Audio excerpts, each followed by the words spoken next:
Good morning people. पहली बात तो ये कि मेरे पीछे धूप आ रही है, कपड़े सुखाने हैं। चलिए पहले कपड़े सुखाते हैं। आज का व्लॉग ASMR होगा, देखते जाओ कैसे।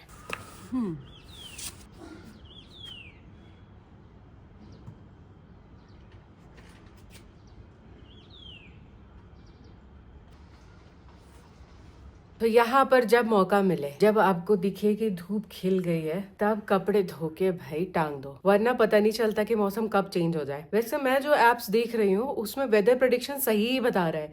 जिस दिन बोल रहा है कि धूप होगी, धूप हो रही है। जिस दिन बोल रहा है कि मौसम खराब होगा, थोड़ी सी स्नोफॉल होगी या प्रेसिपिटेशन होगा, उस दिन हो रहा है। तो मुझे लगता है कि ऐप की मदद से मैं ये तो देख लूंगी कि मुझे कपड़े किस दिन धोने हैं, नहाना किस किस दिन है और किस किस दिन कपड़े ज्यादा लेयरिंग करने हैं। सुबह उठते ही मैं पहले तो 4 जैकेट एक्स्ट्रा डालती हूँ, जैसे कि 1 2। Next AMSR, anti meridian don't mess with me. अब मैं करने वाली हूँ योगा, क्योंकि योगा से ही होगा।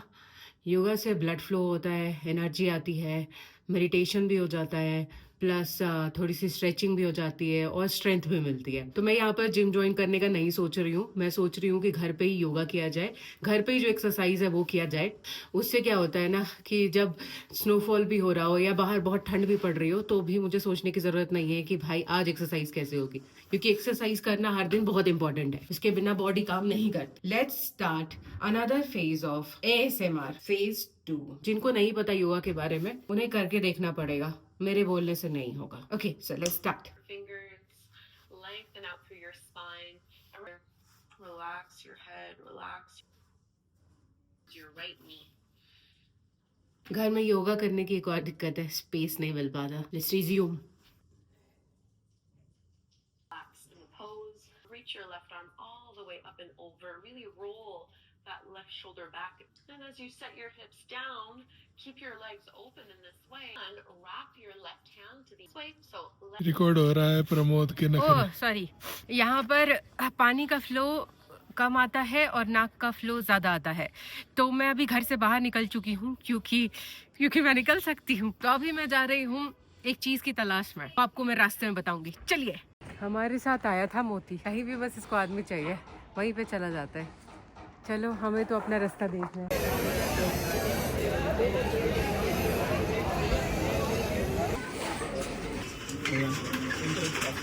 आज 2024 का आखिरी दिन है और आज के बाद आ जाएगा 2025। Happy new year. मैंने 2024 की शुरुआत में सोचा भी नहीं था कि मैं दिल्ली छोड़ूंगी कभी और इतनी अलग जगह शिफ्ट हो जाऊंगी, पहाड़ों में। Last option. पूरा जो 2024 का टाइम गुजरा है ना, उसमें बहुत सारा कुछ अनसर्टेन काम कर दिया है हमने। जैसे कि 2024 के शुरुआत में हम पहाड़ों में आए। जो मैंने जब मैंने जर्नी शुरू की थी तभी सोचा था करने का, वो मैंने 2024 में किया। जैसे पूरा लेह लद्दाख कवर करना। लेह लद्दाख कवर करने के बाद भी मन नहीं भरा था, तो हमने प्लान किया फॉरेन ट्रिप का।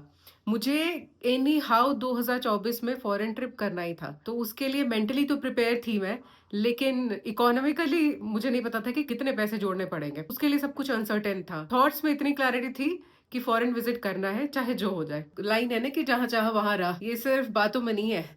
एक्चुअली जो आप सोच लोगे उसके हिसाब से चीजें आपके सामने अनफोल्ड होनी शुरू हो जाएंगी। तो मेरे सामने भी फॉरेन ट्रिप के बहुत सारे ऑप्शंस दिखने लगे। जैसे वियतनाम के बारे में मुझे पता चला कि वहां पर जाने के लिए मैं वीजा भर सकती हूँ और उसको भरना बहुत डिफिकल्ट नहीं होगा। बहुत हिम्मत से फिर वो स्टेप लिया वीजा भरने का, और उसके बाद करेंसी एक्सचेंज, फिर बुकिंग्स कैसे कर रहे हैं, पैसे कहाँ से आएंगे, और अभी कर दिया। वहां जाने के बाद पैसे बचेंगे कि नहीं बचेंगे, बहुत सारी चीजें चल रही थी, लेकिन जाना था, इतना पता था चाहे जो हो जाए। तो फाइनली सिर्फ वियतनाम ही नहीं, मलेशिया, थाईलैंड, ये सब घूम के आए।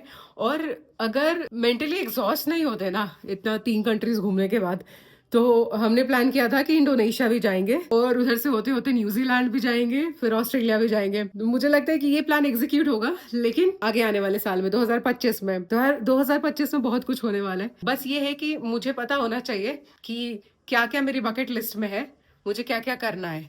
ये पता होगा, सब पे टिक मार्क होता जाएगा। जैसे यार स्कूबा डाइविंग वाला जो सीन था, मैंने स्कूबा डाइविंग सोचा भी नहीं था। छोड़ो, पैराग्लाइडिंग तक का नहीं सोचती। मुझे डेप्थ से और हाइट से डर लगता है। अगर मैं बहुत ज्यादा ऊंचे कहीं पे चढ़ गई ना, उसके बाद फिर मेरी हालत खराब हो जाती है आगे चलने में। और पानी के अंदर भी ऐसा ही सीन होता है। जैसे मैं मलेशिया में इन्फिनिटी पूल में गई थी, तो बहुत देर तक मैं स्टेज के पास ही खड़ी थी, अंदर नहीं जा रही थी पूल के। तो ये सारी चीजें अपने आप ओवरकम होती रहती हैं। इतना खुद को चैलेंज किया था मैंने। बहुत ज्यादा थॉट नहीं पुट करती कि अरे भाई क्या हो जाएगा अगर पानी में जाऊंगी, तो डर से कांप जाऊंगी क्या। ज्यादा नहीं सोचने पे ना चीजें हो जाती हैं। तो 2024 का पूरा जो टाइम था इन्हीं चीजों से डील करने में काफी एडवेंचरस रहा है। और कंटेंट क्रिएशन के मामले में भी हमने बहुत कुछ ट्राई किया है और उसमें मजा आया है एक्चुअली हमें चीजें चेंज करने में। ट्रैवलिंग से रिलेटेड चीजें नहीं बनाई हैं, हम लोगों ने एक्सपीरियंस से रिलेटेड चीजें बनाने की कोशिश की है। जैसे कुछ एक्सपेंसिव खाया, कुछ चीप खाया, वो बेहतर है। अलग सी चीजें देखी, अलग चीजों के बारे में हमने ट्रैवल करते करते जाना, तो उसको अलग से रेट्रो रील्स टाइप हमने बनाया। एक्सपेरिमेंट काफी किया है कंटेंट क्रिएशन में, और वो करते रहेंगे क्योंकि जब तक हमें मजा आता है तब तक आपको भी मजा आएगा। तो अभी तो मैं रेडी हूँ न्यू ईयर मनाने के लिए। अब मुझे नहीं पता कि कैसे मनाएंगे, बट मैं जाऊंगी बाजार में जहाँ भीड़ इकट्ठा होगी, वहां पे डांस करना शुरू कर देंगे। Happy new year. मेरे आने वाले साल का रेजोल्यूशन क्या क्या है ये मैं धीरे धीरे रिवील करूंगी, क्योंकि मुझे अभी खुद नहीं पता कि क्या क्या करना है। मुझे बस इतना पता है कि गो विद द फ्लो, और अगर मजा नहीं आ रहा है तो गो अगेंस्ट द फ्लो। बस चलते रहो। ओके, मिलते हैं अगले पड़ाव में। चलो दोस्तों, कचरा फेंकने चल रहे हैं। यहाँ पे कचरा वाला दरवाजे पे दस्तक नहीं देता, हमें कचरे वाले के दरवाजे पे जाना पड़ता है कचरा देने। तो अभी मुझे गाने की आवाज सुनाई दी, गाड़ी वाला आया घर से कचरा निकाल, तो मैं भाग के आ गई सारा कचरा लेके। अभी लग रहा है कि कचरा वाला आया नहीं है इधर। अभी ये पूरे मोहल्ले का कचरा लेके मैं इधर उधर घूम रही हूँ। कचरे वाला दिख नहीं रहा है कहीं पे, यहीं पे आता था। अभी भी मुझे आवाज आ रही है, पर शायद आगे निकल गया या तो फिर पीछे है। अब क्या करूं मैं? कचरा वापस लेके जा रही हूँ अपने घर।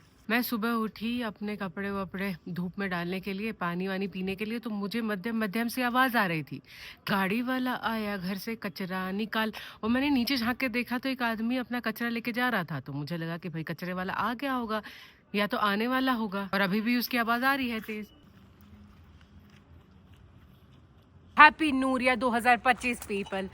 मैं नए साल के मौके पर जा रही हूँ सब्जी लेने। उसके लिए मैंने बैग ले रखा है, क्योंकि सब्जियों को कैरी करने के लिए 2 हाथ कम पड़ जाते हैं। तो देखते हैं कि कौन कौन सी सब्जियां मिलती हैं आज, क्योंकि धूप काफी अच्छी है तो माहौल अच्छा बन रहा है। चलिए दोस्तों,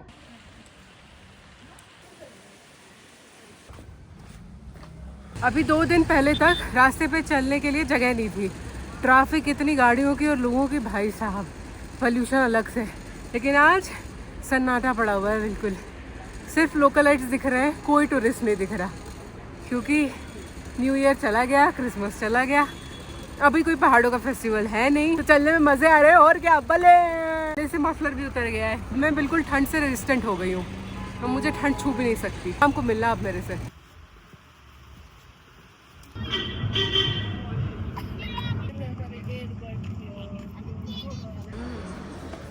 ये देखो भिंडी,